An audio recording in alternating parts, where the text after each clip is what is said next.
Oke, selamat pagi semuanya.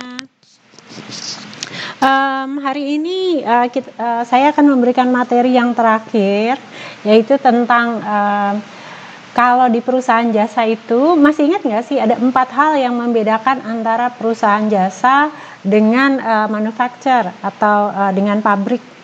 Ada 4 hal. Masih ingat nggak apa aja? Yang pertama, apa yo? Yuk. Yang pertama,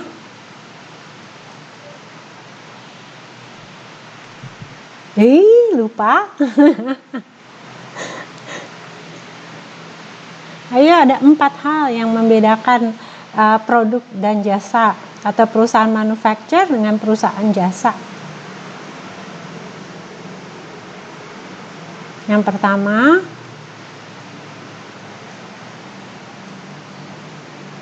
pertama, kalau jasa itu tidak bisa dilihat, tidak bisa dipegang, tapi bisa dirasakan setelah dia dikonsumsi. Tapi kalau produk itu bisa dilihat, bahkan apa? Halo. Kalau produk itu bisa disentuh, bisa dipegang gitu ya, bisa dilihat. Nah, kemudian yang kedua, good. Kalau produk bisa disimpan, tapi kalau jasa itu tidak bisa disimpan untuk digunakan kemudian. Good. Kemudian yang ketiga,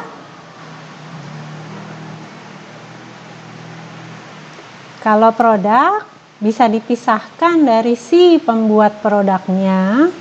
Ya, jadi kayak si pabrik begitu dia udah selesai, kemudian produknya masih tetap ada. Tetapi kalau jasa itu produknya tidak bisa dipisahkan dari si pemberi jasanya. Kemudian yang terakhir, kualitas jasa itu sangat tergantung dari si pemberi jasanya, karena dia nggak bisa dipisahkan kan dari si pemberi jasanya, sehingga kualitasnya itu sangat tergantung dari si pemberi jasanya. Ya, sedangkan kalau produk dia itu bisa membuat kualitasnya semuanya sama, gitu ya, kualitasnya seragam. Nah, karena ada 4 hal ini, terutama yang terakhir nih, kualitas jasa itu sangat tergantung dari si pemberi jasanya. Nah, sehingga pasti ada yang namanya karena yang memberi jasa itu biasanya manusia itu kan nggak selamanya dia itu selalu dalam kondisi yang baik gitu ya. Ada saat-saatnya mungkin kalau misalnya dia habis emosinya lagi jelek gitu ya, entah di rumah dia habis berantem sama keluarganya gitu ya, atau karena ada masalah pribadi ya, sehingga ada kemungkinan pada saat dia memberikan jasa maka ada kegagalan jasa. Ya, nah pada saat adanya kegagalan jasa, ya ini apa yang dirasakan oleh konsumen, gitu ya. Jadi ini kalau menurut Lovelock sama Wright, ya ada 4 hal yang akan dilakukan oleh konsumen apabila mereka merasa tidak puas atas pemberian jasa, atau istilahnya jasa yang diberikan itu gagal untuk memuaskan kebutuhan konsumen. Ya, nah pada saat mereka melakukan komplain ya, atau ada masalah yang timbul, ada 4 hal nih ya. Yang pertama, dia itu akan komplain ya, atau di sini istilahnya dia melakukan pengaduan ya. Yang kedua, dia tidak mengambil tindakan apapun ya, jadi ya udahlah, terima aja lah gitu ya. Nah, atau yang terakhir nih, pada saat mereka merasakan wah nggak bagus nih, langsung mereka pindah ke tempat yang lain ya, atau istilahnya berpindah layanan. Nah, yang parah adalah di sini nih, pada saat mereka itu melakukan pengaduan, ada yang dia mengadu langsung dia ke orang yang maksudnya bertanggung jawab pada saat itu, ada yang dia memperluas keluhan nih. Jadi dia bukan cuman dia komplain ya, misalnya ke manajer ya, maka dia akan memperluas di keluhannya. dia entah dia mengadu ke perusahaan yang tingkatnya lebih tinggi gitu ya, atau dia mengadu di luar organisasi. Jadi misalnya kayak dia makan di McDonald ya, kemudian ternyata begitu dikasih, oh dagingnya basi misalnya ya. Nah kemudian dia mulai nih komplain, ini kenapa kok saya dikasih daging yang basi gitu. Gitu dilihat, wah ternyata ada kesalahan gitu ya, entah ada yang salah memasukkan daging yang harusnya itu dibuang, tapi itu akhirnya jadi dimasak atau gimana gitu ya. Itu salah satu kelalaian manusia gitu ya. Nah sehingga setelah dia komplain, kemudian dia mulai memperluas nih, dia buat ke suara pembaca gitu ya. Wah pelayanannya di McDonald tidak bagus, ternyata produknya padahal cuma satu kejadian, tapi itu bisa mempengaruhi keseluruhan perusahaan ya. Jadi ini dia mengadu ke organisasi di luarnya ya. Jadi bisa entah dia masukin ke suara pembaca, bisa dia mengadu ke yayasan Lembaga Konsumen Indonesia YLKI gitu ya, supaya ini diproses, atau bahkan dia mencari langkah hukum, jadi menuntut si perusahaan tersebut gitu ya. Nah kalau di Indonesia ini jarang sekali ini terjadi gitu ya. Tapi kalau di luar negeri ini udah biasa nih ya. Kalau ada yang mereka tidak puas, maka dia akan berusaha untuk menuntut perusahaan tersebut ya. Bahkan ada orang-orang tertentu yang memang dia mencari uang dari kegiatan itu. Jadi menuntut perusahaan-perusahaan besar untuk setiap kesalahan yang mereka lakukan. Ya. Nah, ini nih dampaknya akan sangat besar buat perusahaan. Ya. Nah, kalau di sini nih yang mereka melakukan tindakan untuk mereka komplain gitu ya, entah hanya komplain ke orang yang bertanggung jawab atau istilahnya manajernya ya, atau dia memperluas komplainnya sehingga akhirnya jadi kemana-mana gitu ya. Nah, ada dua nih, bisa masalah tersebut terpecahkan gitu ya. Berarti ada solusi, atau justru masalahnya tidak terpecahkan atau jadinya makin berlarut-larut gitu ya. Nah ini nih yang harus diantisipasi dari awal ya. Nah ada tipe konsumen yang kedua nih ya. Jadi pada saat dia bermasalah gitu ya, atau mengalami kegagalan jasa, dia tidak mengambil tindakan apapun ya, atau ya udah pokoknya gue nggak mau kesana lagi, gue pindah aja ya ke perusahaan lain. Nah yang parahnya adalah mereka itu ada dua kemungkinan ya, mereka selamanya diam atau dia akan menceritakan hal ini kepada orang-orang terdekat mereka ya, sehingga akhirnya terjadi namanya cerita negatif gitu ya, istilahnya gosip tentang perusahaan tersebut yang terus dari mulut ke mulut gitu ya, sehingga akhirnya nama perusahaan jadi jelek ya. Nah ada kemungkinan bahwa ini akan bisa terpecahkan kalau perusahaan itu cepat mengambil tindakan perbaikan gitu ya. Kalau enggak ya lama-lama perusahaan ini pasti akan ditinggalkan oleh konsumennya ya, karena mereka akan berpindah. Oke, dari situ dulu mungkin ada yang ingin ditanyakan.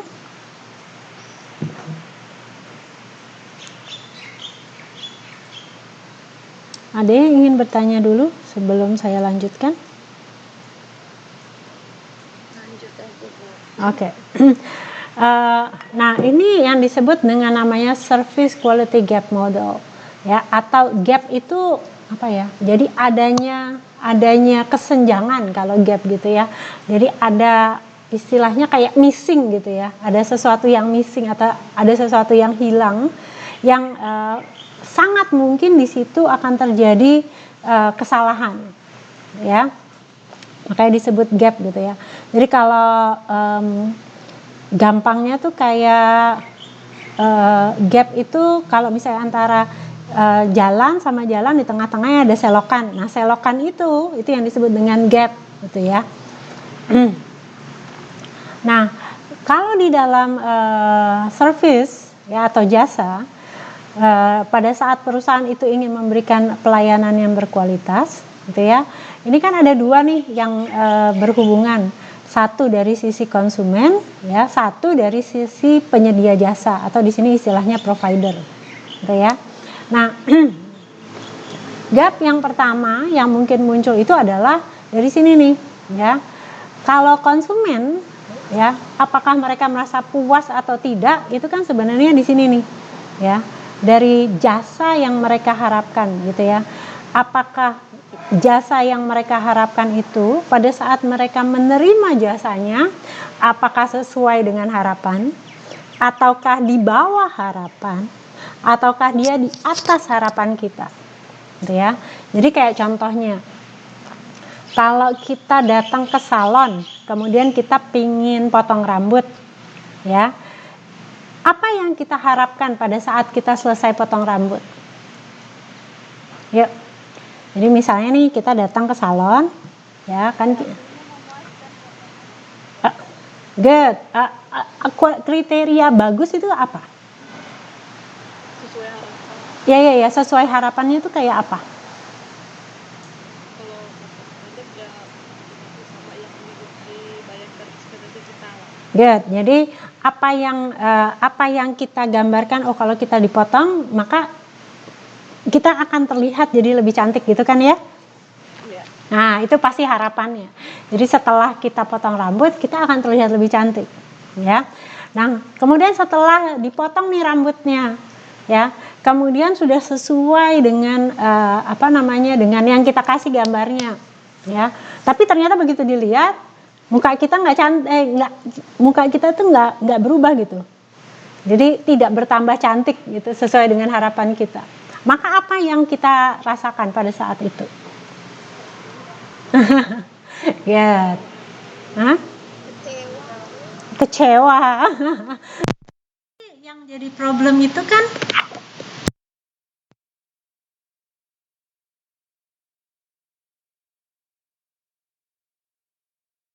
nggak berubah gitu wajah kita. Jadi sebenarnya itu salahnya itu tapi enggak. Jadi seperti yang diinginkan gitu. Oke, good.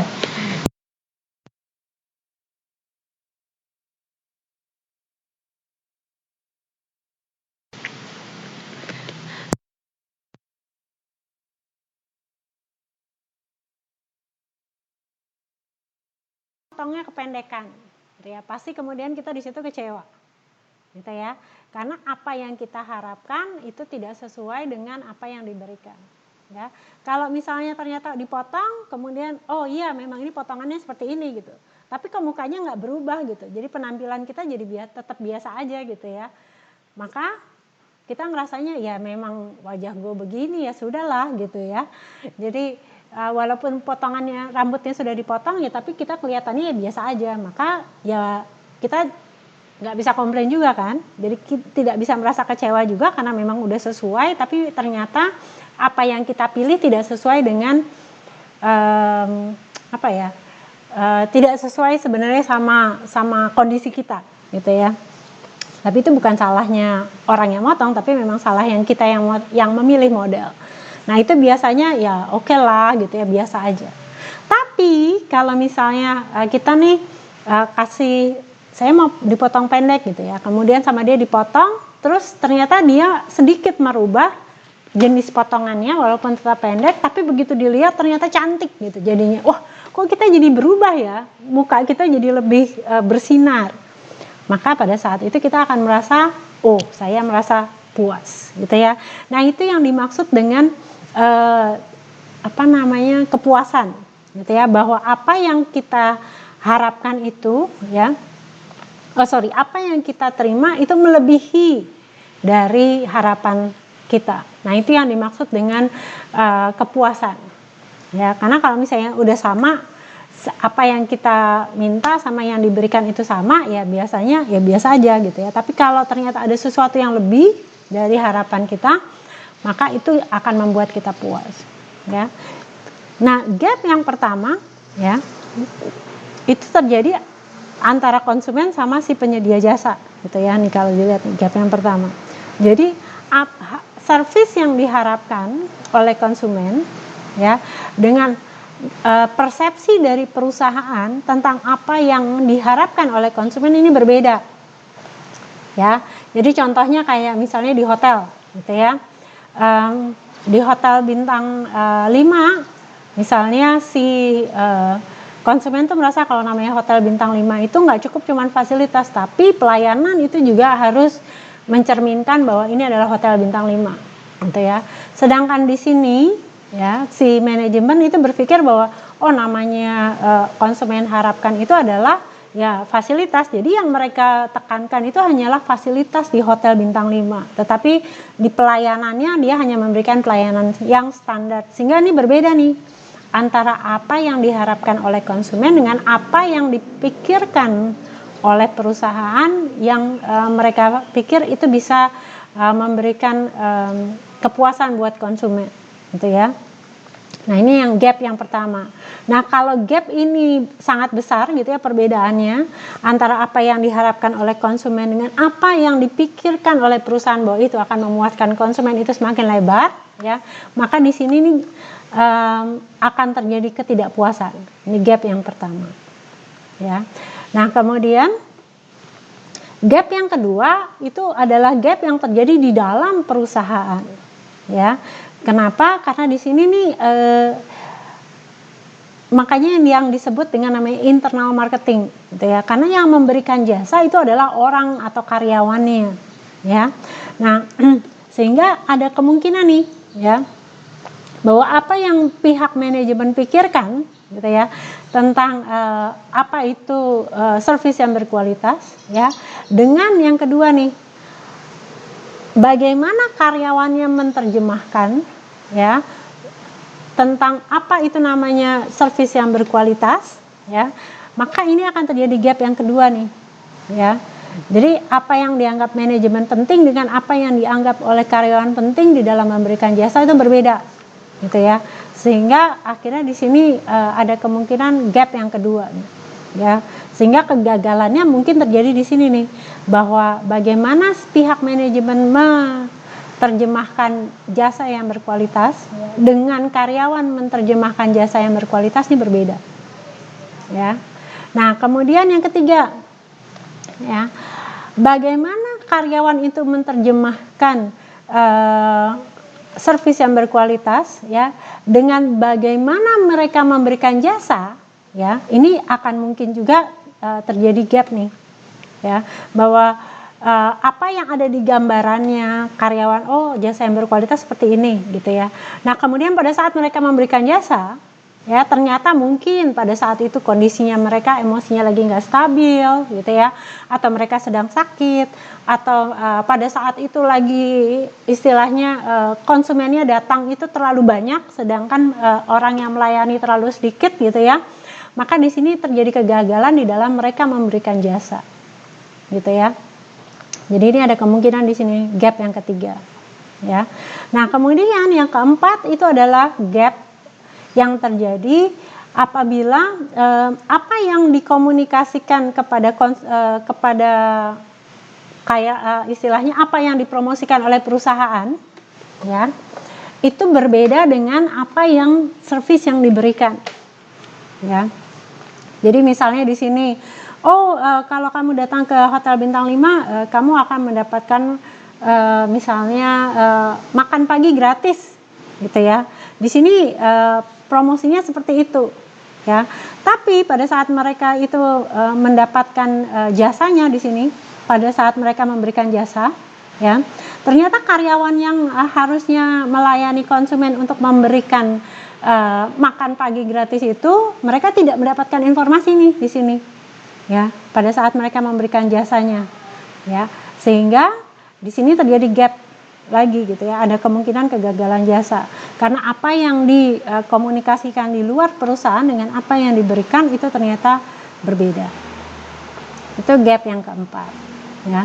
Nah gap yang kelima itu sebenarnya bukan miskomunikasi lagi gitu ya, tapi ada apa namanya ada kesalahan di manajemennya nih, ya, sehingga pada saat mereka memberikan jasanya, ya, ternyata tidak sesuai dengan apa yang manajemen komunikasikan ke pihak eksternal, gitu ya, atau istilahnya promosi keluarnya, ya, sehingga pada saat memberikan jasanya itu tidak diberikan, ya.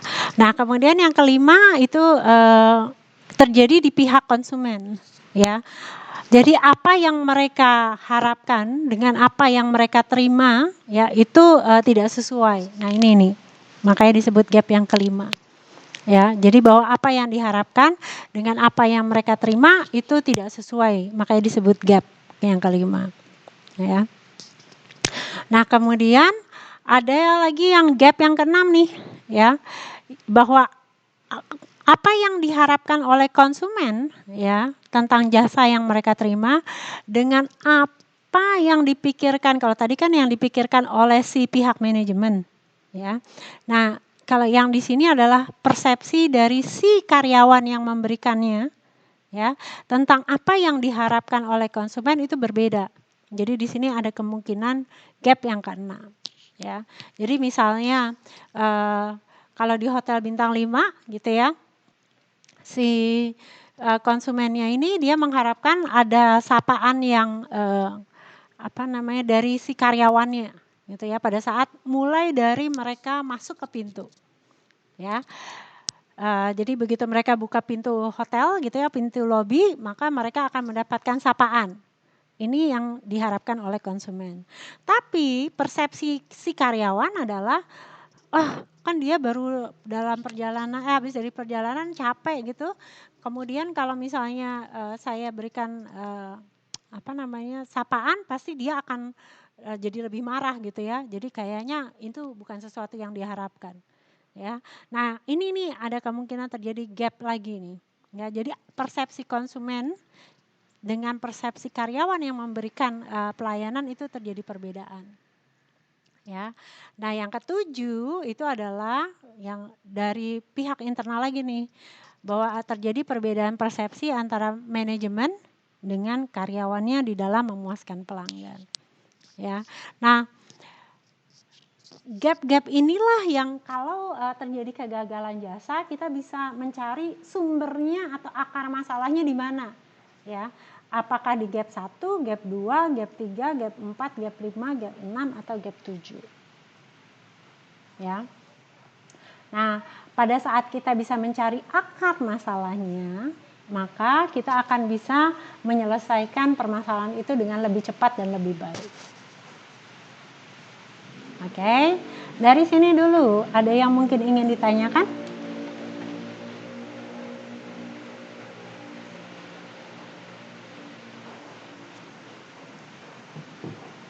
Ada yang ingin ditanyakan? Nggak ada ya? Oke, sebentar. Saya ada satu film, ya. Saya ingin bagikan ini tentang kegagalan jasa. Tapi bisa dengar nggak ya? Sebentar ya. Semoga Anda bisa mendengar.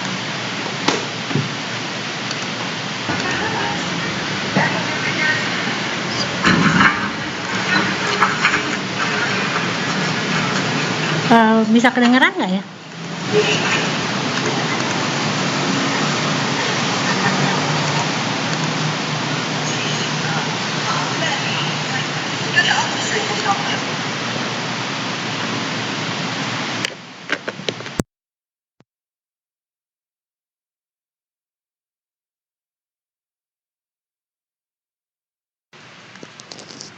Sebentar. Oke, bisa lihat nggak ya? Yang ingin saya bagikan.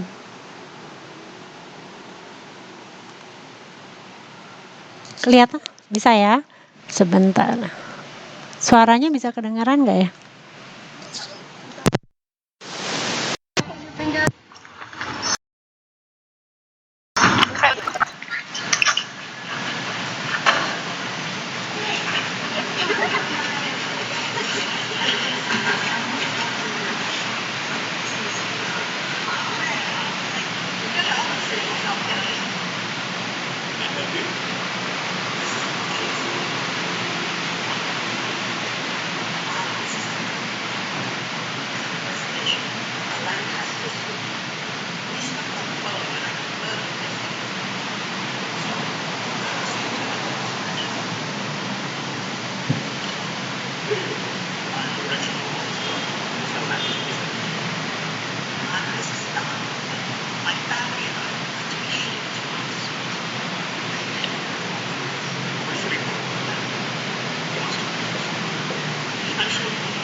Oke.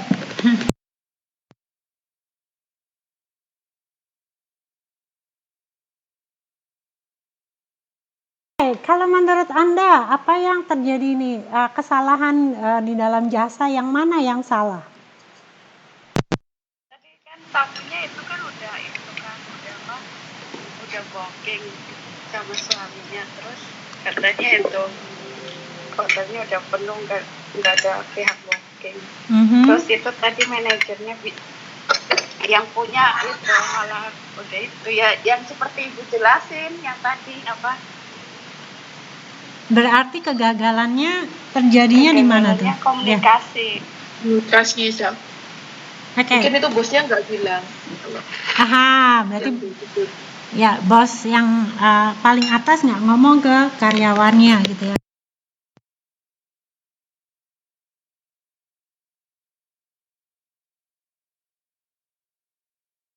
PowerPoint-nya lagi ya. Kelihatan nggak ya? Oke. Jadi tadi yang pertama nih menurut Anda ya kesalahan komunikasinya, kegagalan jasanya ya. Itu terjadinya di mana nih? Gap 1, gap 2, gap 3, gap 4, gap 5, gap 6 atau gap 7? Gap 5. Oke. Gap 7. Gap 6. Oke. Satu-satu dulu. Kalau menurut Anda yang tadi gap 5, kenapa tuh? Sesuai harapan kan? Yang berarti ini cuma dari sudut konsumennya aja gitu ya. Kalau yang gap 5 nih cuma dari sudut konsumen nih. Dari yang mereka harapkan dengan apa yang mereka terima. Oke. Yang lain? Harusnya sih gap 7. Oke, kalau gap 7? Kenapa tuh? Yang seperti itu Bu, apa misalnya kita udah booking terus karena salah pimpinannya tidak itu apa komunikasi dengan karyawannya tidak tahu, jadinya terjadi kesalahan. Salah komunikasi gitu Bu. Oke, good. Yang lain mungkin ada yang punya pendapat lain? 6 Bu. Ya, kenapa Mbak? Itu kan hotelnya hotel bagus ya. Sama orang kayak gitu dibiarin di luar, suruh telepon aja, teleponnya di luar gitu kan, kayak pelayanannya nggak seramah ini loh hotel bagus maksudnya. Oke, good. Oke, ada yang lain?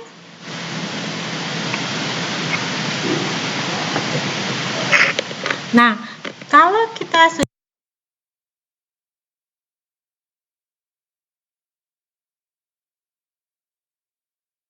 maka kira-kira apa yang tindakan perbaikan apa yang bisa kita lakukan? Apa yang bisa kita lakukan?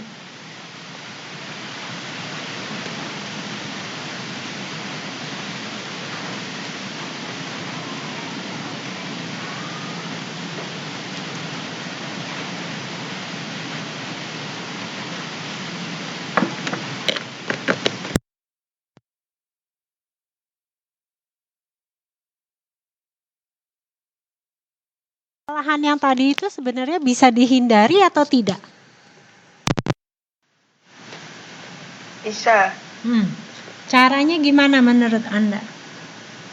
Misalnya nih pelanggannya itu ya kalau nyari orang gitu Bu harus dengan datanya yang jelas. Kalau bisa ada tanda bookingnya. Misalnya kalau booking ini saya mau cari orang ini namanya ini, itu nomor teleponnya ini. Jadi kan kalau misalnya berhubungan dengan orang hotel gitu loh Bu, terus yang punya hotel juga nggak bisa sembarangan terima orang sebelum misalnya ada booking, walaupun dia yang punya hotel harus ngomong sama pegawainya.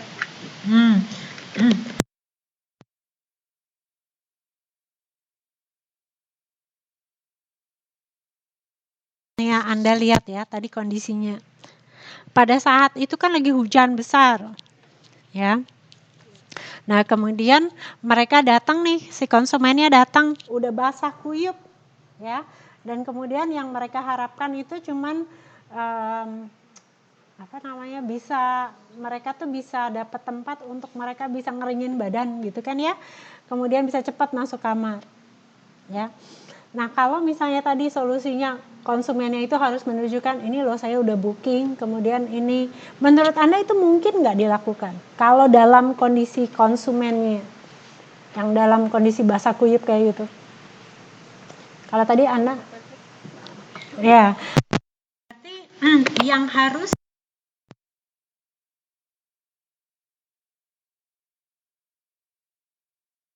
memberikan jasa itu si konsumennya ataukah si hotelnya?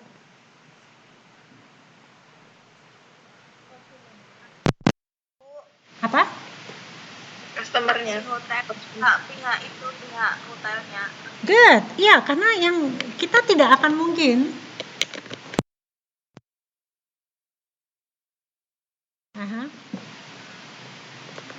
Betul. Jadi, enggak. Iya.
Suara saya terdengar? Ini baru dengar Bu, tadi nggak ada. Oh serius? Suaranya kecil banget, Bu. Oh, sekarang suaranya besar atau kecil? Ya kedengeran tapi nggak keras gitu. Oh, sebentar coba. Keras.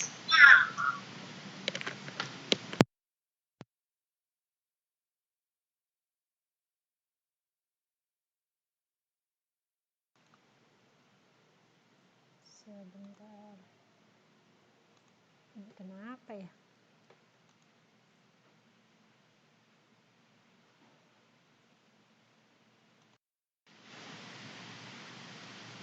Ya, sekarang kedengeran nggak? Halo? Halo? Kenapa ya? Suara saya kedengeran nggak ya? Masih nggak kedengeran?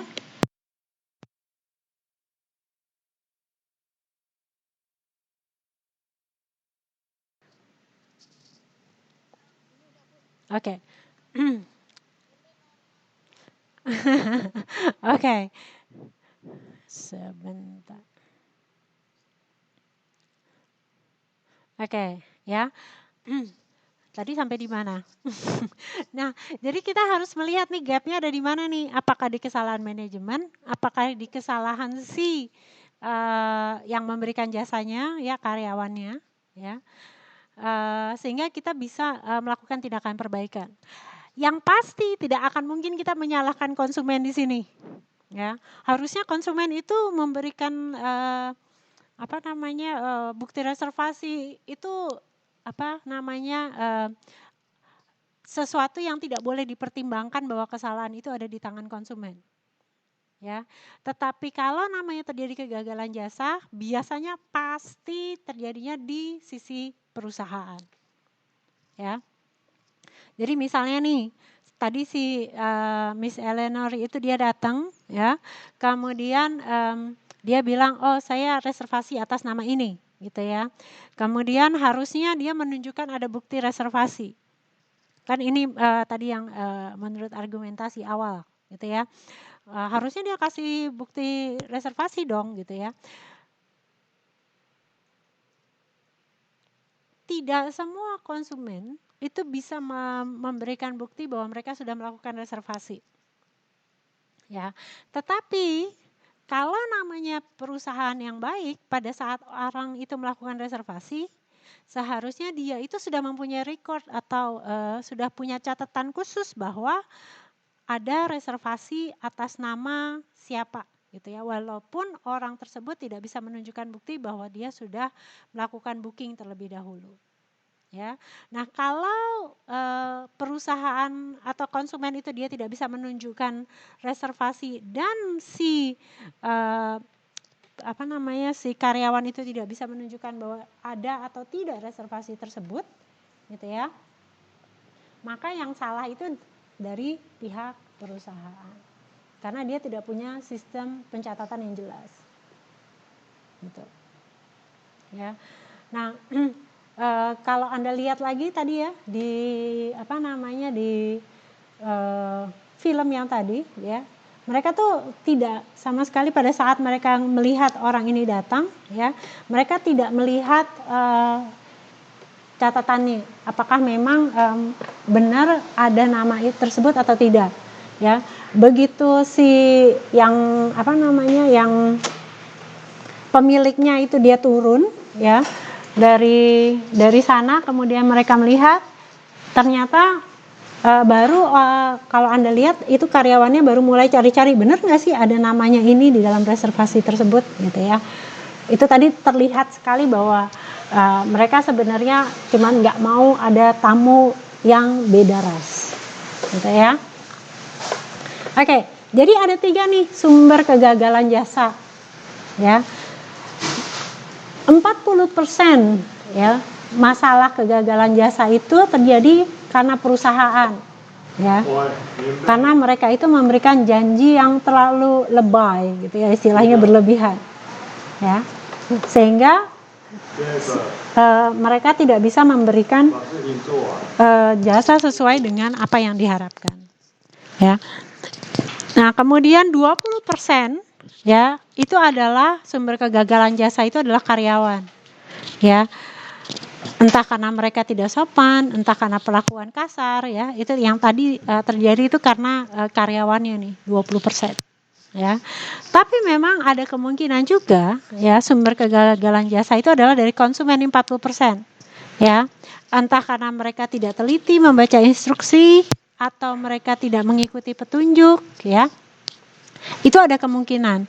Akan tetapi walaupun sumber kegagalan jasa dari konsumen, ingat kita tidak akan pernah boleh menyalahkan konsumen. Oke, tetapi di sini kita harus mencari apa solusi yang terbaik. Oke, dari situ dulu ada yang ingin ditanyakan?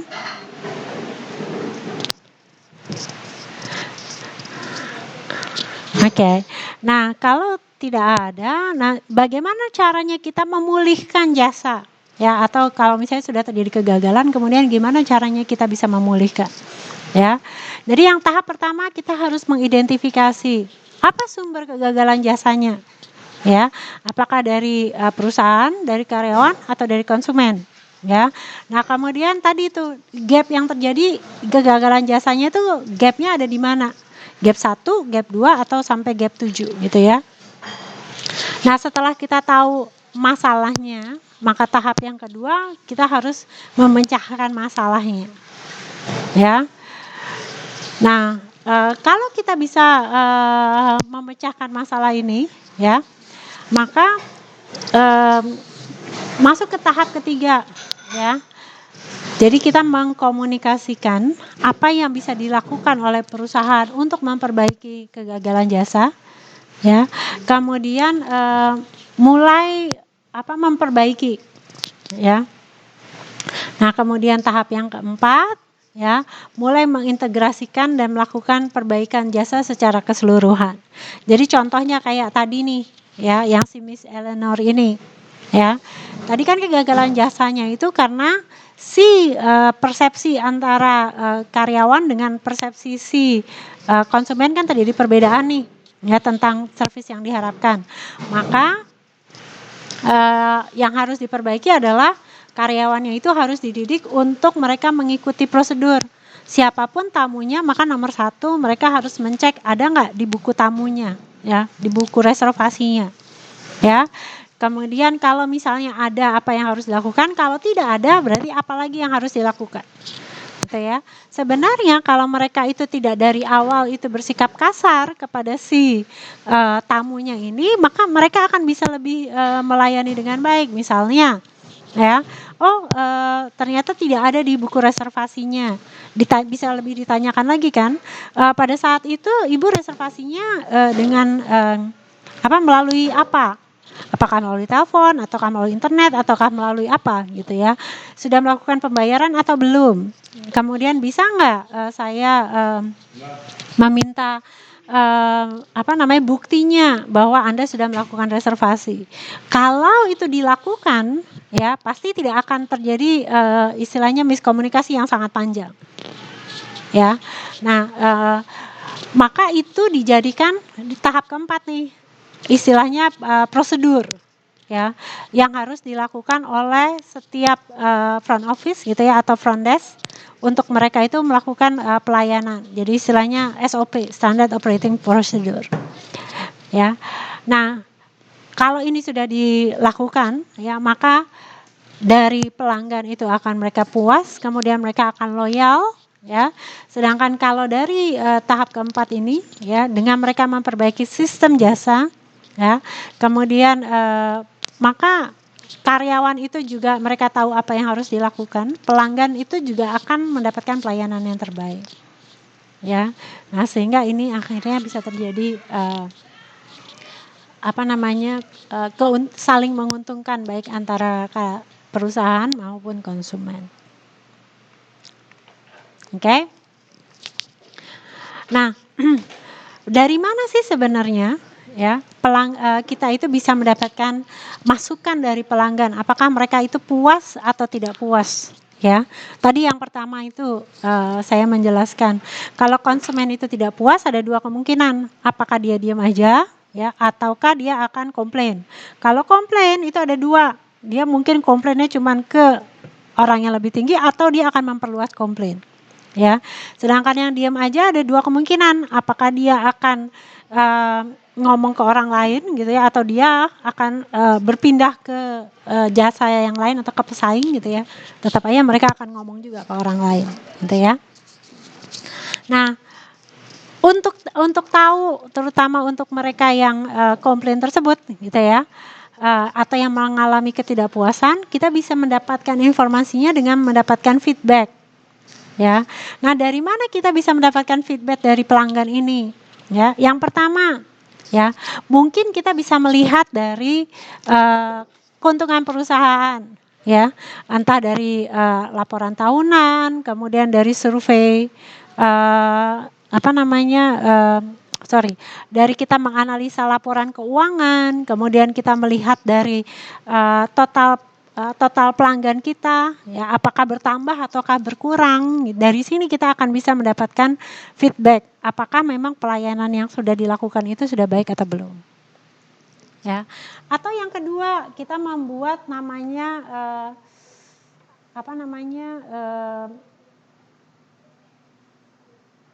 survei, survei card gitu ya, atau di sini istilahnya service feedback card. Aduh, bahasa Indonesianya itu apa ya?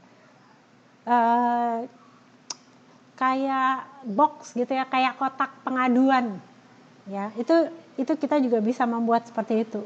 Jadi di situ kita bisa buat kotak pengaduan. Kalau misalnya mereka mengalami ketidakpuasan, maka mereka langsung bisa menulis feedback, dimasukkan ke kotak, kemudian kita bisa menindaklanjuti ya. Nah, tapi yang paling penting nih, kalau kita membuat namanya kotak pengaduan, itu kita harus membuat jadwal ya.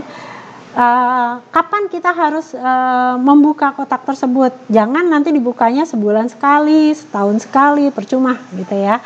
Jadi kalau bisa setiap hari itu kotak tersebut harus kita cek gitu ya, ada pengaduan atau tidak.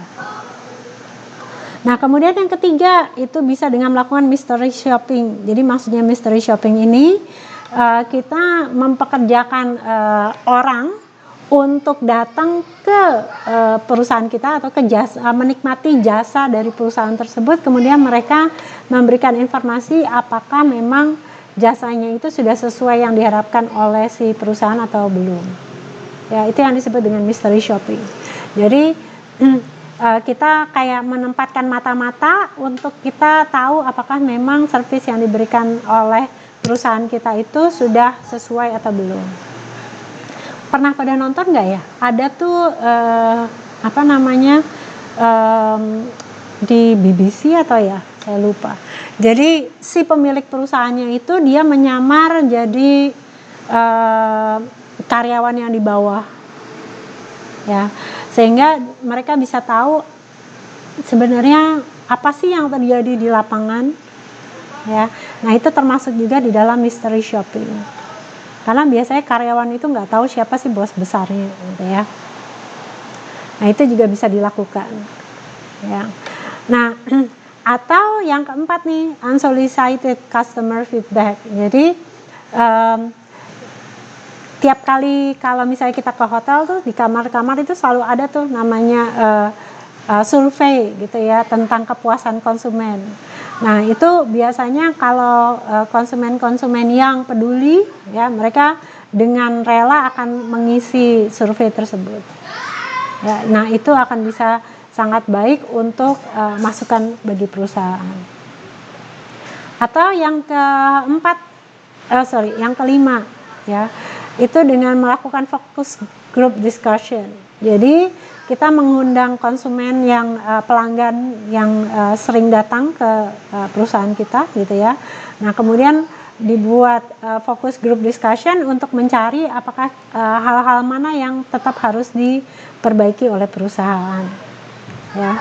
Atau yang terakhir, kita melakukan analisis dari laporan ya, kemudian dari customer feedback. Nah, ini semua kita kumpulkan, kemudian kita jadikan salah satu database perusahaan untuk bisa mendapatkan feedback dari pelanggan. Oke, dari sini dulu. Ada yang mungkin mau ditanyakan?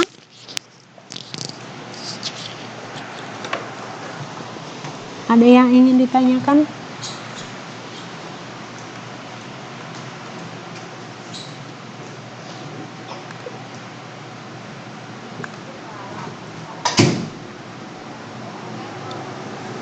Oke, kalau nggak ada pertanyaannya, ya. Jadi dari mana sih kita bisa mendapatkan informasi tentang pelanggan itu puas atau tidak? Yuk. Dari mana saja kita bisa mendapatkan informasi pelanggan itu puas atau tidak? Ayo. Dari praktek langsung, Bu. Nah, maksudnya? Ya, maksudnya kita nanya langsung ke pelanggannya. Oke, good. Dengan bertanya langsung. Dari mana lagi? Dari feedback, Bu, Ya, feedback maksudnya? yang biasa yang ditinggalkan di kotak saran. Good. Oke, feedback yang ditinggalkan di kotak saran. Apalagi? Dari mana lagi kita bisa tahu? Kalau di rumah sakit sini Bu, biasanya tuh dikasih kayak ada layar gitu, kayak ada pilihan itu loh Bu, emoticon gitu loh Bu. Oh, puas? Tidak puas? Ada yang Aha. berut, ada yang itu loh. Biasanya kalau ke situ disuruh pilih, mau pilih yang mana gitu biasanya.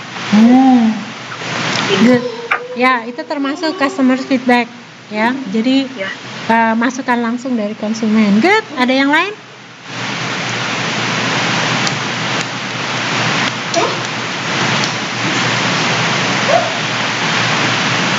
Ada yang lain? Dari mana lagi?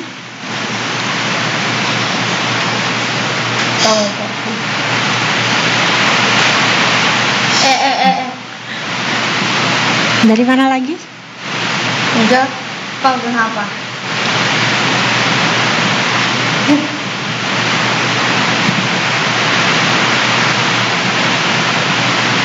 Ya.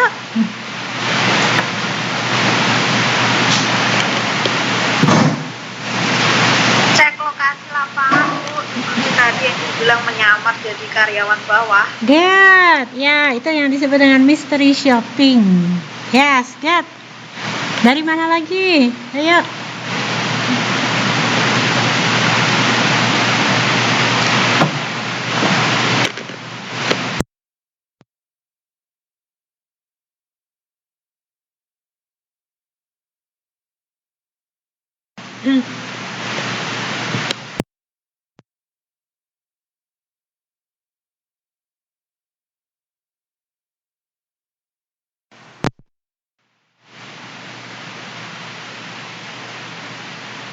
Ayo.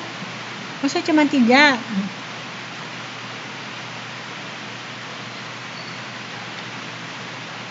Tuh. Saya kasih contekannya.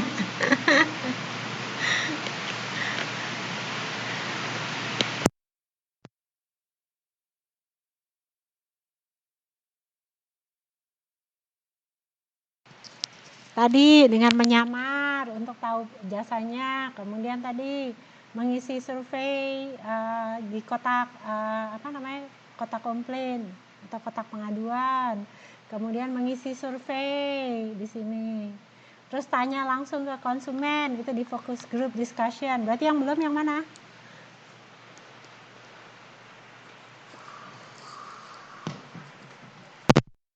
Meningkat gitu, customer semakin banyak berarti kita tidak puas. Good. Yes. Ya.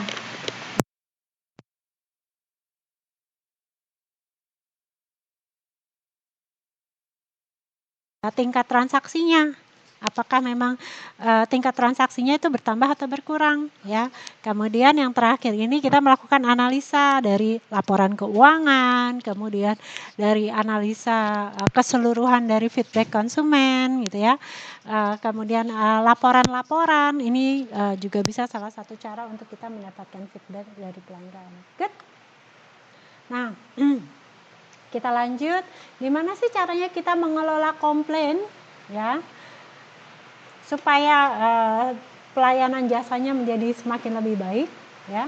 Jadi yang pertama, kita membuat supaya orang itu mudah untuk mereka melakukan komplain. Jangan justru dipersulit, ya, tetapi kita harus memperbanyak sehingga kalau ada orang yang merasa tidak puas, dia tahu kemana harus mengadu. Ya. Nah, kemudian yang kedua, kita mencari apa sih sumber atau akar masalah dari komplain tersebut. Apakah akar masalahnya dari si karyawan, dari perusahaan, ataukah dari konsumen? Ya. Kemudian ada di gap yang mana? Gap 1, gap 2, atau sampai gap 7. Ya. Nah, kemudian setelah kita tahu, ya, kemudian yang ketiga, kita menangani komplain secara efektif. Jadi kalau kita sudah tahu sumber masalahnya di mana, maka kita di sini mulai melakukan tindakan. Ya. Nah, kemudian yang keempat, kita mendengarkan dan tidak menyela, terutama kalau si konsumennya tuh lagi emosi tinggi, gitu ya. Jadi di sini membutuhkan latihan nih, ya. Jadi karyawan itu harus dilatih untuk mereka itu bisa menerima komplain dengan baik, ya. Jadi kalau ada orang yang komplain itu bukannya karyawan itu malah marah balik, gitu ya, tapi bagaimana supaya karyawan itu bisa mendengarkan setiap komplainnya dan tidak menyela pada saat si karyawannya itu lagi marah-marah, gitu ya.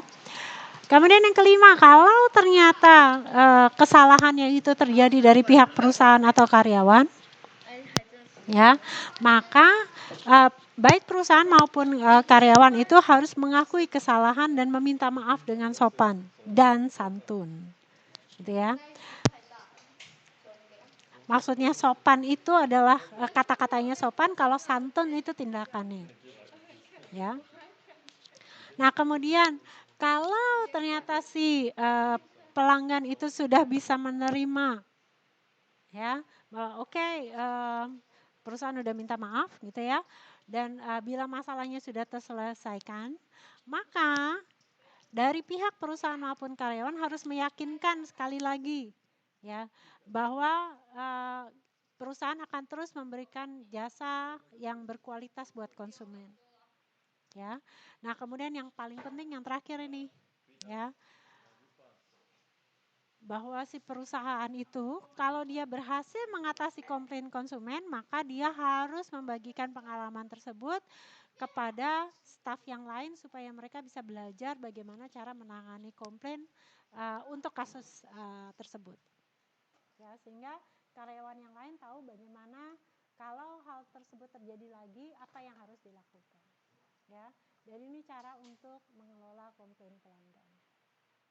Oke, dari sini ada yang mungkin ingin ditanyakan?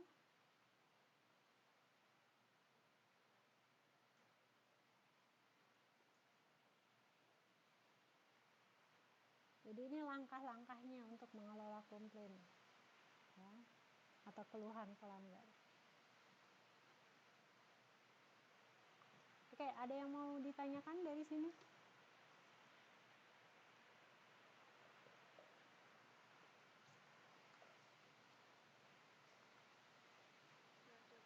Nggak ada ya?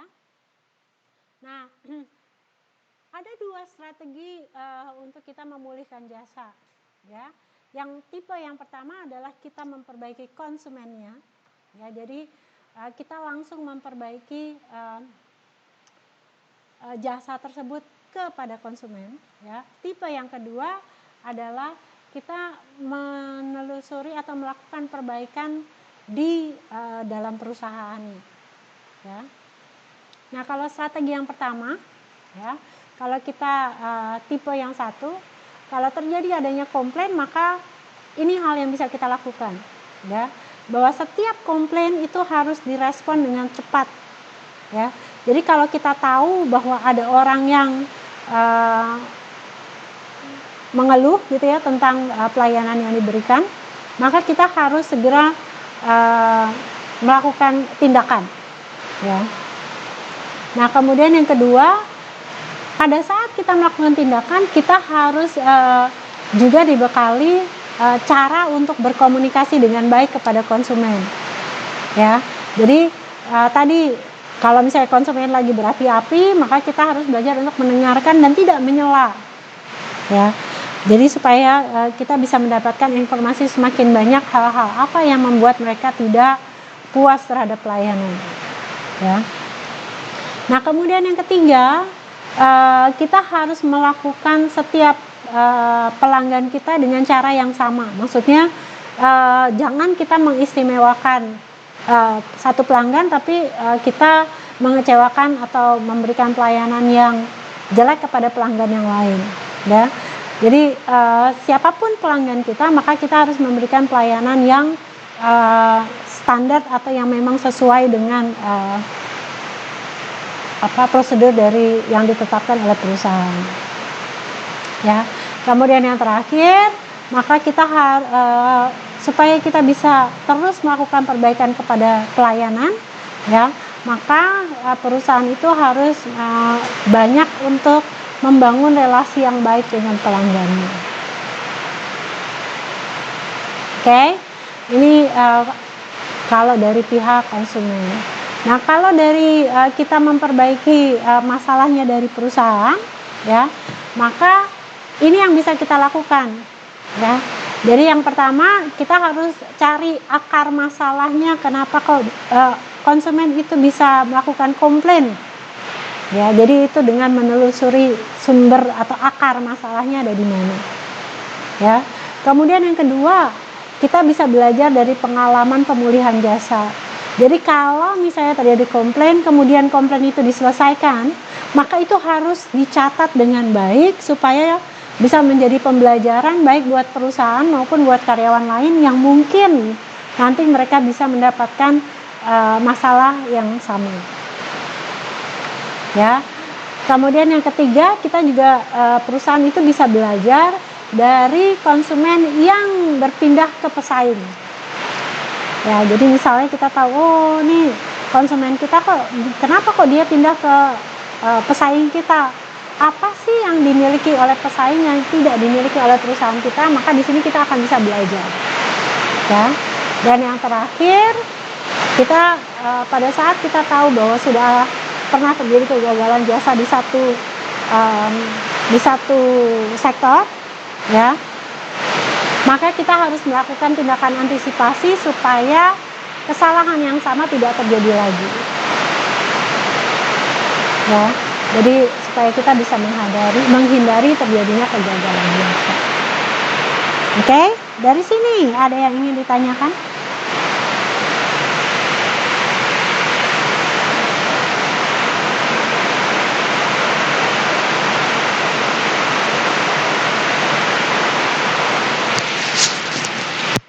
Oke, kalau tidak ada, jadi ada namanya rantai keuntungan dari perusahaan jasa, ya. Jadi perusahaan jasa itu mereka harus melakukan investasi, terutama di internal service quality, ya. Jadi bukan hanya investasi untuk konsumen, ya, atau pelanggannya, tetapi perusahaan jasa itu harus lebih banyak juga melakukan investasi di internal perusahaannya, ya, yaitu untuk memberikan kualitas pelayanan yang baik bagi karyawannya. Nah, kalau karyawannya itu puas karena dia mendapatkan pelayanan yang baik dari perusahaan, ya, maka karyawan ini akan bisa memberikan pelayanan yang baik atau pelayanan yang berkualitas kepada konsumennya. Ya, kalau pelayanan yang berkualitas itu bisa diberikan kepada konsumen, ya, maka di sini pelanggannya akan merasa puas. Dan kalau pelanggan itu puas, dia akan menjadi pelanggan yang loyal. Nah, kalau pelanggan itu loyal, maka akan terjadi peningkatan di pendapatan dan di keuntungan. Ya. Nah, dari mana kita bisa tahu bahwa karyawan itu puas atau tidak? Dari dua. Ya. Yang pertama dari produktivitas karyawannya. Jadi karyawannya ini makin produktif pada saat mereka bekerja, ya. Kemudian yang kedua kita bisa lihat dari berapa lama karyawan tersebut itu mau bekerja di perusahaan. Ya.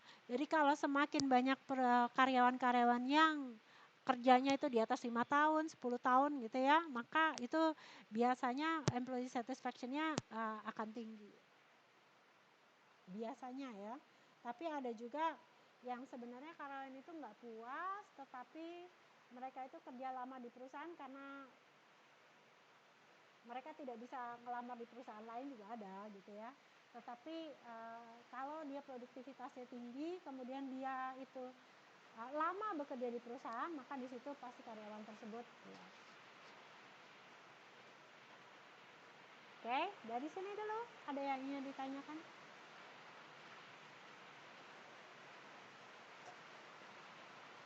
Nggak ada ya?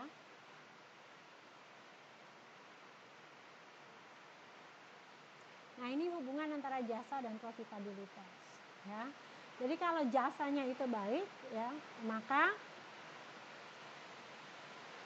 yang pertama tadi kepuasan konsumen itu meningkat, image terhadap perusahaan itu juga meningkat, persepsi konsumen terhadap perusahaan itu juga meningkat, dan yang terakhir komplainnya itu juga akan berkurang ya.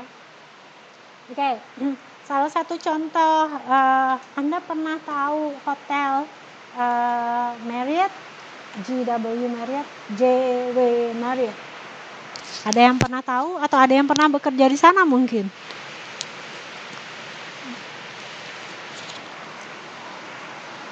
Perusahaan Marriott ada? Hah? Hotel Marriott. Pernah tahu nggak? Hotel Marriott. Ada ya?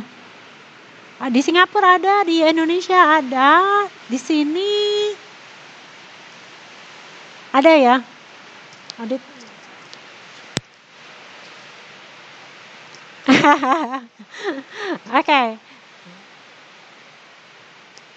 Oke, Grand Hyatt deh.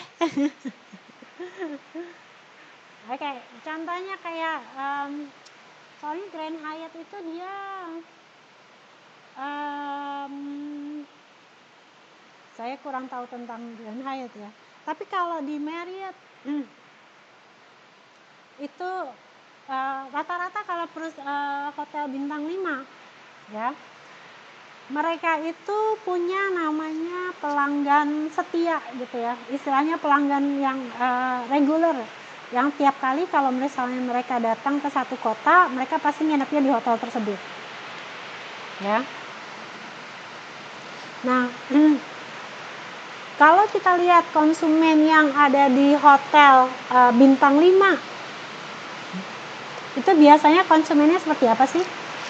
Apa karakteristik konsumen yang terutama mereka menjadi pelanggan di hotel bintang 5? Apa karakteristiknya? Biasanya terlihat elegan. Orang kaya, Bu. Ya, pasti orang berduit. Kemudian apa lagi? Biasanya para pebisnis. Oke, pelaku bisnis. Good, apa lagi? Biasanya yang apanya bagus lah, kerjanya bagus. Apa lagi?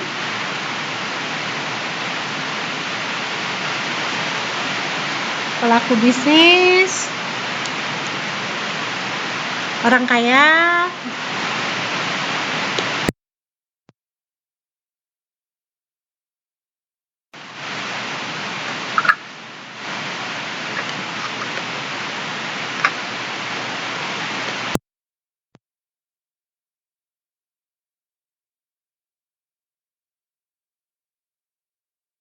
Satu hotel ataukah mereka punya pengalaman di hotel yang lain?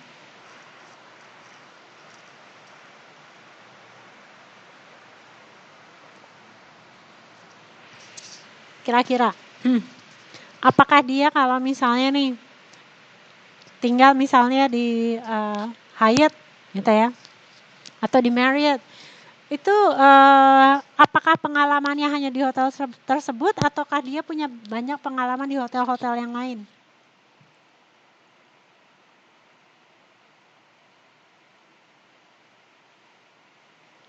Kira-kira. Halo? Suara saya bisa didengar?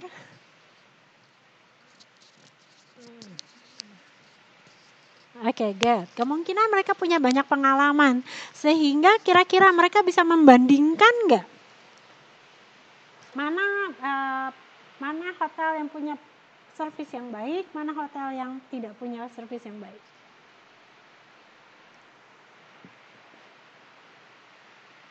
Pasti punya dong ya. Nah, ini yang dimaksud dengan image, ya. Jadi pada saat kita bisa terus memberikan servis yang konstan, yang baik, ya, maka image yang dimiliki oleh konsumen itu, dia itu akan punya image yang positif, ya. Kemudian persepsinya, gitu ya. Jadi gambarannya nih sebelum dia datang itu mereka sudah bisa membayangkan, oh kalau saya ke hotel ini, saya itu akan bisa mendapatkan pelayanan yang A, B, C, D, E, F, G, ya. Sehingga karena perusahaan itu bisa memberikan servis yang baik, maka komplainnya juga pasti akan berkurang, ya. Karena sudah tertutup dengan image dan persepsi yang baik. Nah, ini akan bisa menjadi sumber keuntungan bagi perusahaan, ya. Nah, bagaimana sih strategi pemasaran itu untuk mengukur dampak pelayanan terhadap profit yang dimiliki, ya? Jadi ada 2 strategi marketing nih untuk kita bisa memberikan pelayanan yang baik, ya. Apakah kita mau melakukan strategi ofensif? Offense itu menyerang, gitu ya. Jadi maksudnya ofensif strategi itu adalah kita dengan memberikan pelayanan sebaik-baiknya, gitu ya, menyerang nih, offense, ya, supaya pelanggan itu begitu melihat, wah ini jasanya bagus nih, pelayanan yang diberikan bagus, ya, maka dia akan datang ke perusahaan atau datang untuk menikmati jasa yang dimiliki oleh perusahaan semakin banyak, ya, itu ofensif. Jadi menyerang dengan memberikan pelayanan yang terbaik, ya, sehingga mengundang konsumen untuk datang sebanyak-banyaknya, ya. Nah, dampak dari offensive strategi ini adalah PIMS atau di sini istilahnya Profit Impact on Marketing Strategy. Jadi dampak terhadap keuntungannya itu juga akan semakin tinggi karena marketing strategi yang dilakukan itu juga membutuhkan biaya yang tinggi, ya. Jadi di sini, ya, perusahaan itu memberikan jasa yang baik, ya, untuk meningkatkan market share, untuk meningkatkan nama atau reputasi, ya, dengan memberikan harga yang tinggi juga, ya. Sehingga di sini penjualan akan meningkat, profit juga akan meningkat. Ini yang dimaksud dengan offensive strategi, ya. Nah, yang kedua, strategi yang kedua adalah defensive strategi. Ya, jadi kalau defensif itu bertahan, maksudnya yang diharapkan adalah supaya konsumen itu balik lagi, ya. Jadi dengan memberikan pelayanan yang terbaik kepada konsumen yang sudah datang ke perusahaan, ya, sehingga konsumen itu akan datang lagi, ya. Ini yang dimaksud dengan defensif. Jadi tidak mengeluarkan biaya yang sangat banyak untuk melakukan marketing istilahnya, tapi hanya memperbaiki kualitas jasa, ya. Nah, kalau melakukan strategi ini, maka biayanya pasti akan lebih rendah dibandingkan kalau yang ofensif, ya, karena hanya memberikan jasa yang terbaik. Kemudian volume pembeliannya juga akan semakin banyak, ya, karena di sini konsumennya balik lagi, ya. Nah, kemudian price-nya mungkin juga sama, ya, bisa memberikan harga yang tinggi, tetapi di sini word of mouth-nya, jadi konsumen itu akan banyak ngasih tahu ke orang lain tentang jasa yang diberikan oleh perusahaan, ya. Jadi di sini sales-nya itu akan meningkat karena di sini profit atau keuntungannya juga semakin besar, ya. Oke, dari 2 strategi ini, defensif sama ofensif, ada yang ingin ditanyakan?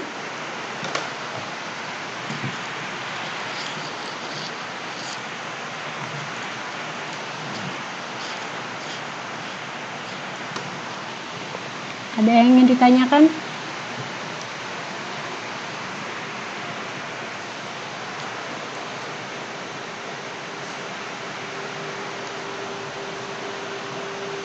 Oke.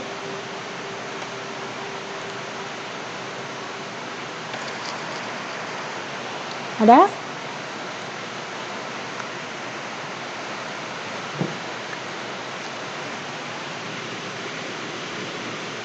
Oke.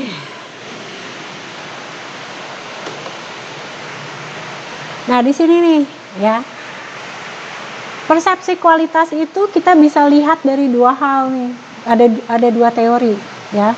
Bisa dilihat dari perilakunya, ya, behavioral intention atau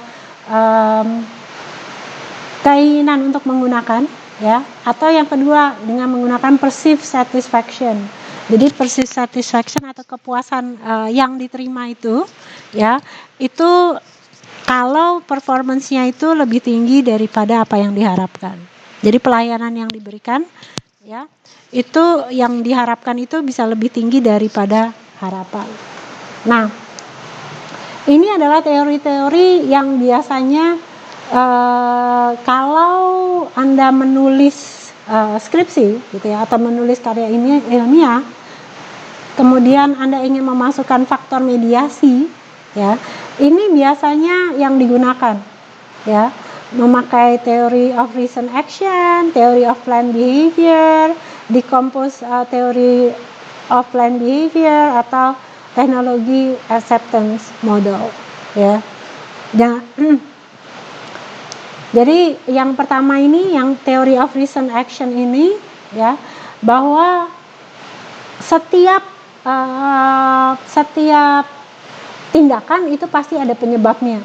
Jadi apa yang membuat orang itu berperilaku tertentu, ini yang TRA, ya. Jadi kayak contohnya, kenapa kok orang makan? Karena orang itu lapar, ya. Kenapa kok orang itu mencuri, ya. Nah, kemudian dicari nih, apa sih penyebabnya kenapa orang itu mencuri, ya. Kemudian kenapa kok orang itu bahagia? Apa penyebabnya? Nah, ini nih maksudnya theory of reason action. Bahwa setiap aksi pasti ada reaksi, gitu ya. Atau yang kedua, theory of planned behavior, bahwa perilaku seseorang itu bisa diprediksi. Ya. Jadi ini contoh yang theory of planned behavior itu kayak kalau kita terus memberikan pelayanan yang baik, maka konsumen itu akan merasa puas. Itu plan of behavior, ya. Atau yang TAM ini, decompose theory plan of behavior, ini sebenarnya sama, ya, dengan TPB ini, tapi ini yang lebih dikembangkan lagi, ya. Dan yang terakhir adalah TAM atau teknologi acceptance model. Jadi bagaimana orang itu mau mengadopsi teknologi-teknologi yang baru, maka hal-hal apa yang menyebabkan orang itu mau mengadaptasi teknologi baru. Ini yang TAM, ini yang terbaru nih, teorinya Davis, ya. Nah, ini Anda bisa baca sendiri, ya. Ini teori-teori yang kita bisa mengukur perilaku seseorang, ya. Nah, ini rantai manfaat kualitas, ya. Apa sih hal yang membuat konsumen itu mau bertahan, ya, di satu perusahaan, ya? Itu ada dua hal, bahwa konsumen itu menikmati namanya internal benefit dan external benefit, ya. Jadi kalau internal benefit itu, kalau mereka itu bisa menikmati biaya yang rendah, ya. Kalau external benefit itu kayak persepsi kualitas, kemudian customer satisfaction, gitu ya. Nah, ini yang akan bisa meningkatkan keuntungan buat perusahaan, ya. Jadi kayak contohnya, kalau orang itu misalnya di hotel bintang 5, ya. Hotel bintang 5 itu kan pasti mereka tuh memberikan pelayanan yang berkualitas, ya. Dan biasanya orang-orang yang datang ke hotel bintang 5 itu pasti orang yang berduit gitu ya, dan biasanya bisnismen. Tapi ya, walaupun mereka membayar harga mahal, kalau mereka bisa mempersepsi, walaupun saya bayar mahal nih, tapi sebenarnya saya menghemat biaya tertentu, gitu ya. Kayak misalnya dia hotel misalnya memberikan antar jemput gratis, ya. Padahal sebenarnya itu sudah masuk ke dalam jasa yang diberikan, gitu ya. Tapi seolah-olah itu adalah kayak complimentary atau jasa tambahan, ya. Nah, karena si konsumen itu melihat, saya bisa menghemat ongkos taksi, ya, maka di situ dianggap bahwa ada cost yang saya bisa hemat, ya, maka konsumen itu akan merasa lebih happy biasanya.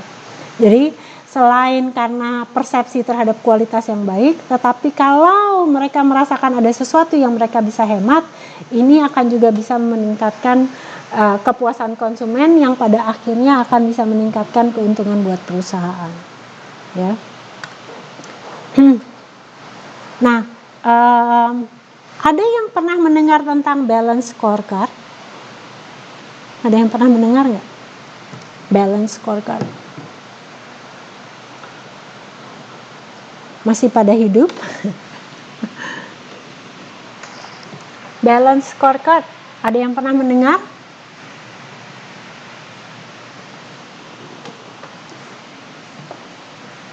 Enggak? Oh, belum pernah. Oke. Jadi balance scorecard ini sebenarnya yang pertama kali menemukan itu adalah Kaplan and Norton, ya. Nah, si Kaplan and Norton ini dia itu melakukan, biasanya kan kalau kita menilai produktivitas itu kita cuma lihat dari keuangan, ya, atau cuma lihat dari konsumen, ya. Nah, tapi si Kaplan and Norton itu dia melihat bahwa performance itu harus dilihat jangan cuma dari sisi keuangan atau dari sisi konsumen, ya, tetapi harus dilihat dari 4 sudut. Makanya ini dibilang namanya penilaian 360 derajat, gitu ya. Jadi dilihat dari keuangan, dari konsumen, dari bisnis internal, ya, kemudian juga dilihat dari inovasi dan pembelajaran yang didapatkan oleh perusahaan dari bisnis yang dilakukan, ya. Nah, biasanya di dalam balance scorecard, ya, itu ada goals-nya, jadi atau istilahnya ada indikator-indikatornya, ya. Nah, indikator-indikator ini nanti di sini ada indikator 1, 2, 3, 4, ya. Kemudian bagaimana mengukurnya, ya. Nah, ada kalau misalnya kayak konsumen misalnya di sini pasti konsumennya puas, gitu kan, ya. Tapi puasnya itu bagaimana kita mengukur konsumen itu puas? Misalnya tujuannya konsumen itu datang lagi, misalnya di sini, ya. Bagaimana mengukurnya? Paling tidak konsumen itu akan datang untuk menikmati jasanya itu 2 kali atau 3 kali. Itu berapa persen konsumen yang balik lagi dari keseluruhan konsumen yang datang. Jadi itu cara mengukurnya, ya. Atau misalnya dilihat dari berapa banyak konsumen yang memanfaatkan diskon, ya. Nah, dari sini kita membuat pengukuran nih. Jadi diskon misalnya dari 100 diskon yang kita berikan kepada konsumen, berapa persen yang diambil oleh konsumen, ya. Nah, ini hal-hal yang bisa dilakukan oleh perusahaan. Jadi dia membuat indikator-indikator, ya. Nah, cara mengukur indikatornya ada di sini nih, ya. Apakah indikator ini kalau kita buat, ya, akan bisa memuaskan kebutuhan konsumen atau tidak, ya. Nah, kemudian kalau iya, ya, kemudian bagaimana nih konsumen akan bisa melihat tentang perusahaan. Nah, ini akan menghubungkan konsumen dengan sudut finansial, ya. Nah, kalau finansial ini atau keuangan ini itu dilihat dari shareholder atau istilahnya pemegang saham, ya. Jadi dilihat dari profitnya, dilihat dari return of equity, dilihat dari return of investmentnya, dilihat dari, jadi di sini ada pengukuran-pengukurannya, ya. Nah, kemudian kita juga harus dilihat juga dari sini nih, bagaimana caranya kita memperbaiki pelaksanaan jasa atau kondisi internal perusahaan, ya, supaya pada saat perusahaan itu beroperasi dia menjadi lebih efisien dan lebih efektif. Jadi di sini apa saja yang ingin dicapai, ya. Dan yang terakhir itu adalah apa saja inovasi dan pembelajaran yang bisa dilakukan, ya, supaya akhirnya bisa semakin memperbaiki dan menciptakan value. Nah, di sini nanti kemudian membuat goals lagi, ya, kemudian juga membuat pengukuran. Nah, contoh dari balance scorecard itu Anda bisa coba cari banyak itu di googling, gitu ya. Anda coba cari di googling banyak tentang balance scorecard, ya. Kemudian bagaimana teknik-tekniknya nih, kalau saya jelasin satu-satu bisa satu pertemuan sendiri, gitu ya. Oke, jadi ini yang sekarang inovasi yang terbaru, kita mengukur performance itu dengan menggunakan namanya balance scorecard. Ya, jadi mengukurnya itu bukan cuma dari sudut finansial, sudut keuangan atau konsumen, tetapi dilihat dari bisnis internalnya sama inovasi dan pembelajaran apa yang bisa dilakukan oleh perusahaan. Oke? Dari sini dulu mungkin ada yang mau ditanyakan? Ini semua modul 89 ini saya ringkas jadi masukkan dalam satu PPT. Ada yang mungkin mau ditanyakan?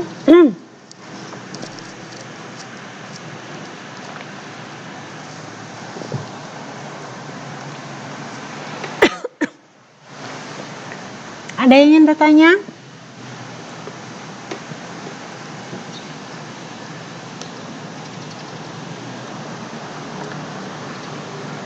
Enggak ada? Serius nih, enggak ada?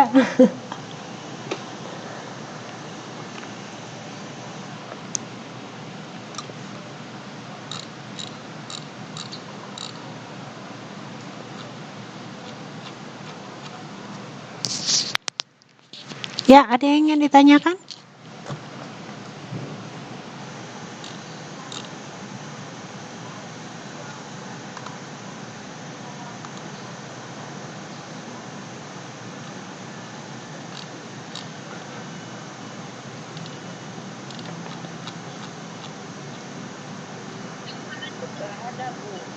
Nggak ada. Oke.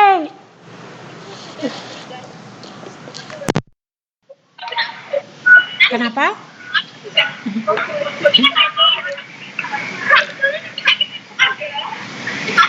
Halo?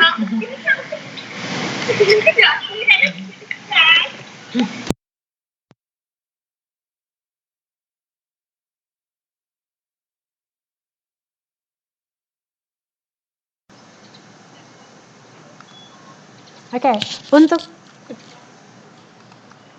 untuk tugas 3 ya.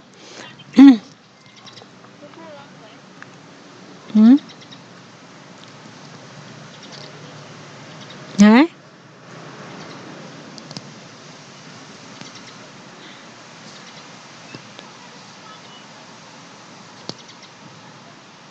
Oke, untuk tugas 3 ya, Anda cari satu jenis jasa yang baru ya. Ini suaranya siapa sih? Sebentar.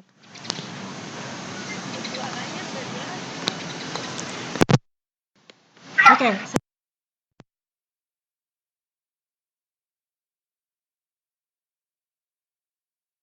Pas nggak? Ini ada suaranya siapa sih ini? Sebentar. Saya nggak bisa mute ya. Oke. Ya, suara saya lebih jelas? Halo? Oke. Thank you. Oke, jadi untuk tugas 3, Anda cari satu perusahaan jasa ya yang menawarkan jenis jasa yang baru ya. Bisa produknya yang baru ya. Kemudian bisa pelayanannya yang baru ya. Bisa cara pembayarannya yang baru ya. Apa saja gitu ya. Nah, kemudian yang paling penting adalah apa yang membuat itu baru ya. Nah, setelah itu Anda analisa kenapa kok ini bisa perusahaan jasa yang baru ini ya yang ditawarkan itu, kenapa kok dia bisa menang dibandingkan dengan pesaing-pesaing yang lain. Oke. Nah, tugas ini adalah tugas individu. Jadi saya minta semuanya mencari ya. Pokoknya satu jenis usaha baru, apa yang baru, dan kemudian kenapa kok itu bisa menang melawan persaingan. Ya. Oke. Jadi kayak contohnya salah satu jenis produk yang baru itu kayak apa? Yang bawang goreng sultan, ya. Apa yang baru? Kan sebenarnya bawang goreng itu semua orang juga bisa buat gitu ya. Nah, apa yang baru? Jadi yang pertama dia itu mengemas. Jadi bawang goreng tersebut dikemas bisa tahan lama, ya. Kemudian rasanya itu juga enak, ya. Nah, kemudian kenapa kok dia bisa menang melawan pesaing-pesaing yang lain? Karena dia itu menawarkannya itu selain dia membuat website sendiri, ya, tetapi dia juga memakai endorse. Jadi artis-artis terkenal tuh, ya, yang mereka itu sudah merasakan bawang goreng tersebut, gitu ya. Kemudian mereka itu diminta untuk mengendorse, jadi di saluran di channelnya mereka, entah di Facebook, entah di Instagram, gitu ya, entah di TikTok, menunjukkan bahwa mereka itu benar-benar menikmati bawang goreng tersebut, ya. Kemudian mereka memberikan bawang goreng tersebut gratis, sehingga kalau itu yang membedakannya, ya.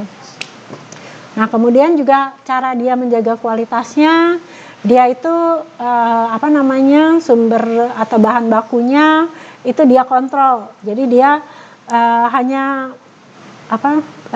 suppliernya itu, ya, mereka kontrol dengan baik. Kemudian kualitasnya juga mereka kontrol dengan baik. Kemudian juga mereka ngajarin caranya motong bawangnya yang benar itu seperti apa sehingga hasilnya itu bagus, ya. Cara menggorengnya juga mereka buat standarisasi yang baik sehingga pada saat mereka itu menjual produk tersebut itu kualitasnya itu menjadi maksimal. Itu salah satu contoh, ya. Saya minta Anda cari contoh yang lain, jangan apa yang sudah saya sampaikan. Oke. Dari sini dulu ada yang ingin ditanyakan? Ada yang ingin ditanyakan? Dari tugas 3. Nah, kapan terakhir tugas 3 harus diserahkan? Itu minggu depan, ya. Jadi batas akhirnya hari Jumat Anda sampaikan tugasnya, ya. Saya tunggu sampai hari Jumat, karena biasanya 1 minggu setelah perkuliahan ini selesai, kami harus segera melaporkan hasilnya. Jadi saya akan menunggu sampai hari Jumat untuk Anda mengumpulkan tugas 3. Oke. Ada yang ingin ditanyakan dari sini?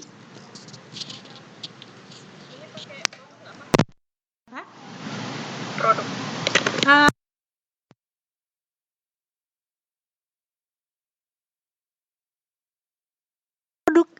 yang paling penting adalah pelayanan apa yang baru yang mereka berikan. Ya, kayak contohnya tadi, saya kan produknya itu bawang goreng. Itu kan sebenarnya produknya lama, tapi dia kan memberikan jasanya berbeda. Ya, caranya dia memasarkan beda, kemudian caranya dia mengelola karyawannya beda. Oke. Nah, yang itunya yang disoroti. Jadi bukan tentang produknya. Paham ya? Oke. Ada lagi yang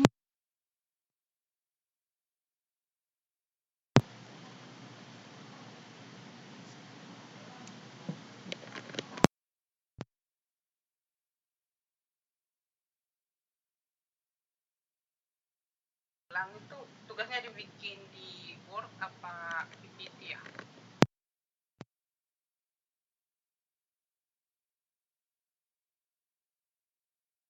karena kan kita nggak ada waktu untuk presentasi lagi. Boleh, jadi mau yang mana yang lebih nyaman, tapi tugas ini adalah tugas individu. Ya, jadi mau pakai PPT boleh, mau pakai Word boleh, mau tulis tangan juga boleh. Ya, yang penting terserah mana yang lebih nyaman buat Anda. Ya. Yang penting Jumat terakhir saya terima. Lebih cepat lebih baik. Oke. Jadi Tugasnya di grup mau cari apa tadi sebenarnya nggak bagus tiba-tiba keluar. ya,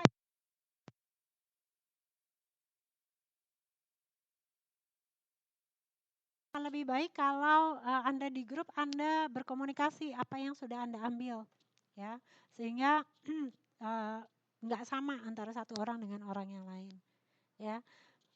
Jadi tolong Anda sendiri yang berkoordinasi untuk bisa melihat apa yang orang lain sudah ambil, apa yang belum, ya. Saya ingin inisiatifnya dari Anda bukan dari saya, karena ini untuk Anda bukan untuk saya, oke?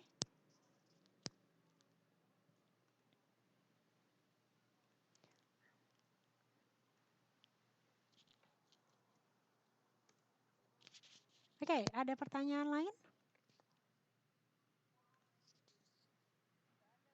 Oke, kalau tidak ada, saya absen ya. Di sini saya belum memasukkan nanti. Jadi Anda kirimkan 2 kali, ya. Yang pertama Anda masukkan ke LMS, ya.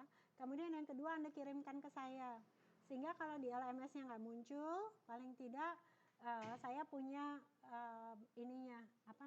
punya filenya, ya. Sehingga nanti kalau misalnya ditanyakan kenapa kok di sini nggak dimasukin di LMS-nya ternyata nggak muncul, tapi saya tetap punya hasil karya Anda, oke? Karena saya bingung nih, yang saya kan mengajar 2 kelas, ya, yang di kelas komunikasi bisnis itu bisa muncul, tetapi yang di pemasaran jasa itu nggak ada yang muncul tuh, nggak ada yang upload, saya bingung.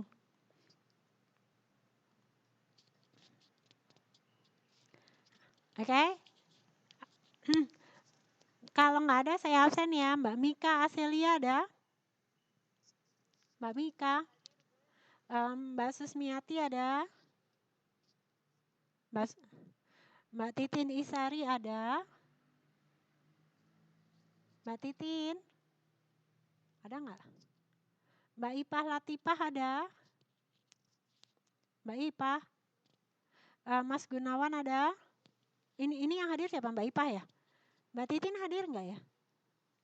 Mbak Titin belum tahu ya? Oh oke. Mas Gunawan ada? Mbak Nana Maulina ada? Mbak Titi Wulandari ada? Mbak Herpianti ada? Mbak Ike Septiana ada? Mbak Ike? Mbak Ike? Mbak Diah Rahmawati ada? Mbak Apriani ada? Mbak Apriani? Mbak Eva Ardita ada? Mbak Eva? Nggak tahu. Nyai Sumiati ada? Mbak Paijah Puspita ada? Mbak Ratih Dwi Safitri ada? Mbak Siti Kumaidah ada? Mbak Nur Anisak ada? Mbak Nur Anisak ada? Mbak Tusirah ada? Mbak Tusirah? Mas Zainul Aryardani ada? Oh, oke. Mas Zainul Aryardani ada? Mas Zainul? Mas Muhammad Nur Hadi ada? Mas Endar Aji Atmoko ada? Mas Endar? Ya, Mbak Agus Susianti ada? Ada? Oke, good. Jadi ini yang masih belum ada, Mbak Ike Septiana ada nggak ya? Oh, oke. Mbak Apriani ada? Oke. Mbak Eva Ardita ada? Ada nggak? Mbak Eva ada? Oke. Mas Ainul? Mas Ainul ada?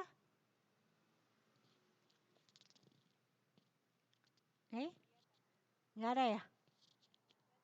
Oke, berarti yang hari ini nggak ada Mas Ainul ya? Oke.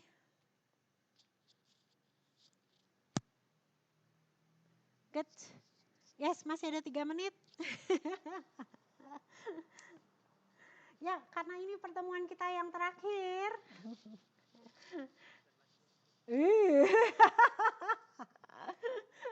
Oke, mungkin ada pesan, kesan, atau apa yang ingin disampaikan, silahkan. Minta nomor WA ibu dong. Kalau kelas ibunya nggak pernah add deh. Oh, serius? Oke. Nanti saya kirimkan di grup ya untuk Ya, Bu, nomor. terima kasih. Sama-sama kasih. Yes, ada yang lain? Semoga semester depan ketemu lagi ya. Ngajar apa lagi ya semester depan? Oke, ada yang lain? Ada yang mungkin komplain? Silakan. Nggak ada komplain biasa aja.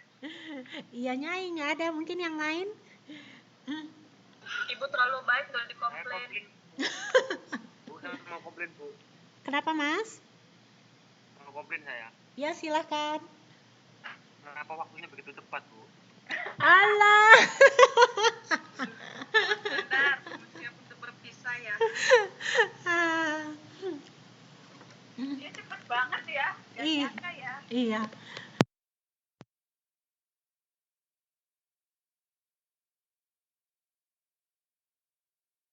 Oke banget.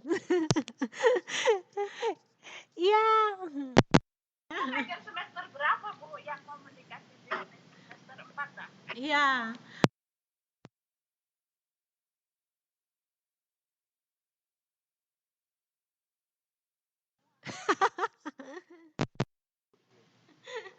Cuma Agus doang itu loh, sama Endar itu loh. Sama Nur Hadi juga bengek kok. Aku mah diem, gak pernah ini. Ya itu kamu ngomong.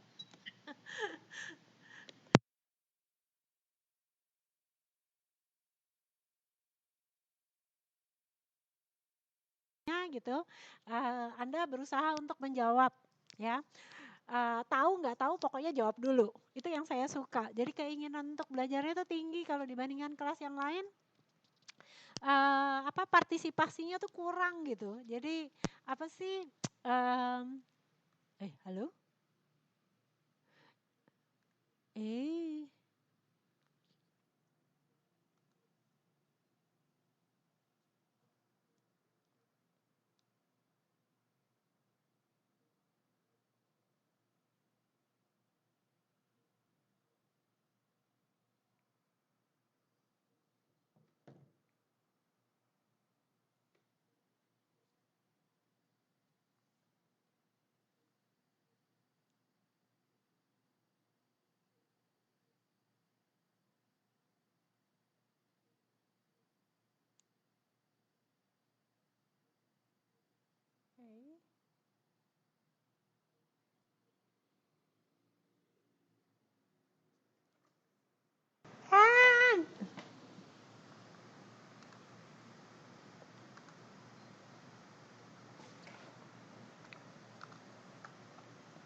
Mohon maaf tiba-tiba hilang.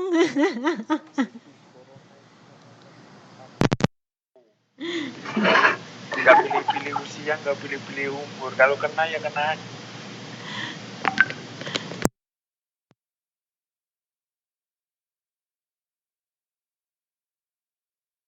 Enggak ya? Pada nggak boleh keluar pabrik. Waduh. Tapi kalau makanan terjamin. Keluar pabrik, Bu. Hah? Makanan pesen Uber Eats sama Foodpanda, kadang pesen di warung-warung itu. Ah. Uber Eats loh malah iki.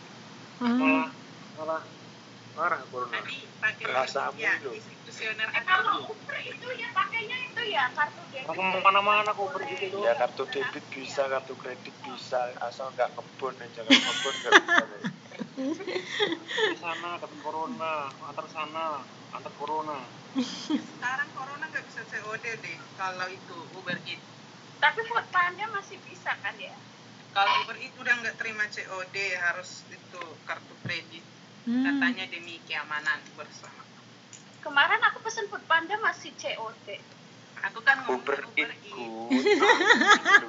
lama-lama ini bikin emosi sini ngomongnya Uber Eats yang dibahas Foodpanda. Ntar Gojek sama Grab.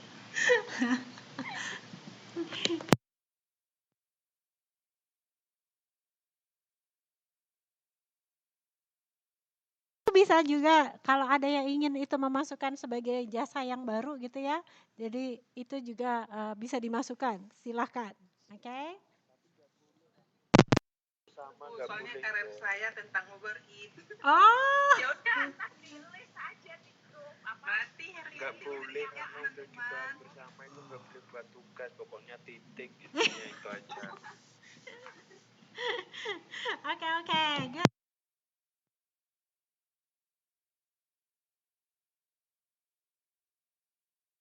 Bahan yang lain.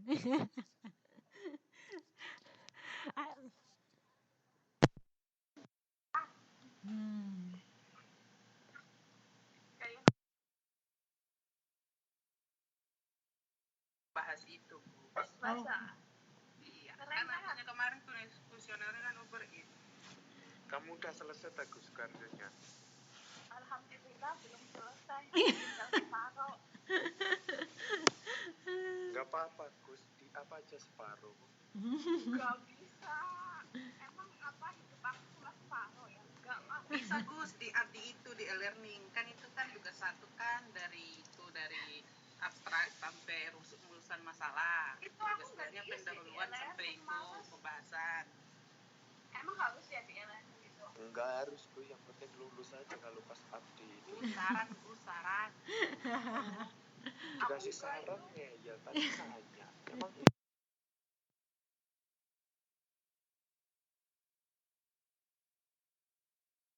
Ini ya pertemuan kita untuk pemasaran jasa. Terima kasih semua untuk partisipasinya dan semoga Anda semua sukses selalu ya. Sehat selalu. Ya, saya tunggu untuk submit tugas 3-nya. Oke. Oke, kalau gitu. Dasar nggak bisa. Oke. Oke, kalau gitu terima kasih semua. Sampai jumpa. Bye-bye. Oh, selamat siang. Selamat siang, terima Selalu, kasih. Yuk, sehat selalu semuanya.